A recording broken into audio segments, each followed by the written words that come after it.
The History Channel's smash hit Vikings is set to premiere its 6th and final season next month, and while the show's history has sometimes been dodgy, you can't help but admit that Vikings has helped to revitalize interest in Norse culture, and has reminded everyone that history can still be fun.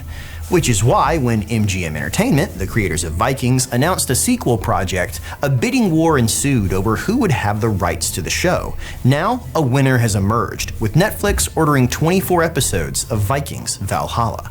The show is set to be helmed by the writer of Die Hard and The Fugitive, Jeb Stewart, with the original creator of Vikings, Michael Hurst, staying on to help produce. The new show will take place in the 100 years after the events of the original, and thanks to an early press release from the development team, we know which historic characters it will follow. And from that, we can actually predict what the show will be about. The first arc of the show will follow the discovery and settlement of North America by the children of Eric the Red, the founder of Greenland, a character which is set to appear in Vikings Season 6 for the first time.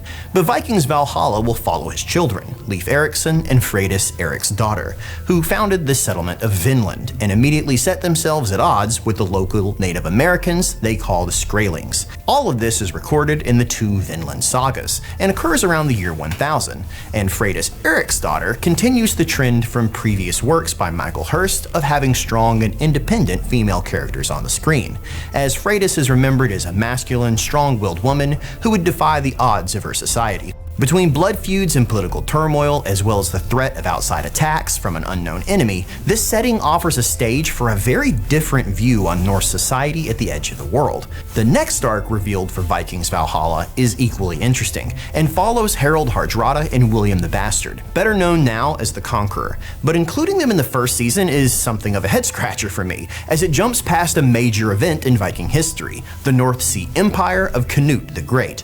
But we'll get to that in a moment. For now, let's focus on what we know. Harold Hardrada is a tremendously famous Viking who fought in a civil war in Denmark before sailing west to plunder the lands of the Kievan Rus.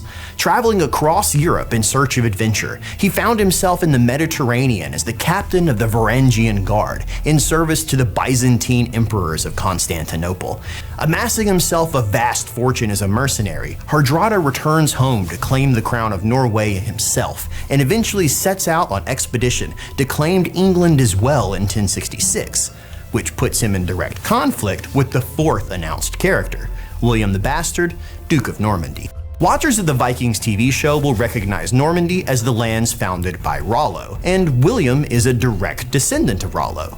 But when his father died while he was still a boy, William spent the next 20 years fighting to regain control of Normandy, striking out against anyone who would attack him, including the Kingdom of France, which hoped to absorb his lands.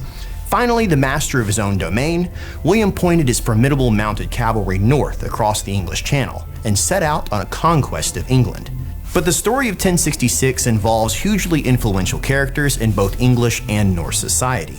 Edward the Confessor and Harold Godwinson are sure to make appearances, and the story of Harold's visit to Normandy is what actually spurred William's conquest, and so it's ripe to be explored. I suspect that the events of 1066 won't actually appear in the first season of Vikings, even though it's in the press release, and the writers of Vikings VALHALLA will hold that entire story in reserve for an almost guaranteed second season, mainly because the framework for the story is formed by the conquest of Canute the Great in 1016, a Danish king who went on to rule almost all Viking lands in the North Sea, so it'd be very weird to skip over him. And it gave us the lasting image of a king sitting at the edge of the ocean and commanding the waves to halt, which sounds a bit silly until you realize it's actually just a canny way of demonstrating to the lords of England that kings were not all powerful.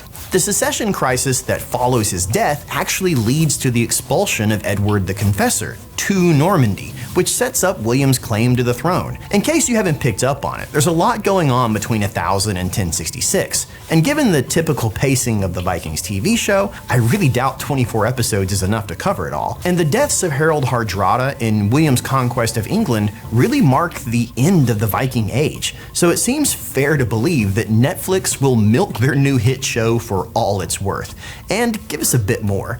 And I, for one, can't wait to see how they'll do it. So thanks for watching, and I'll post more information on Vikings VALHALLA as it releases.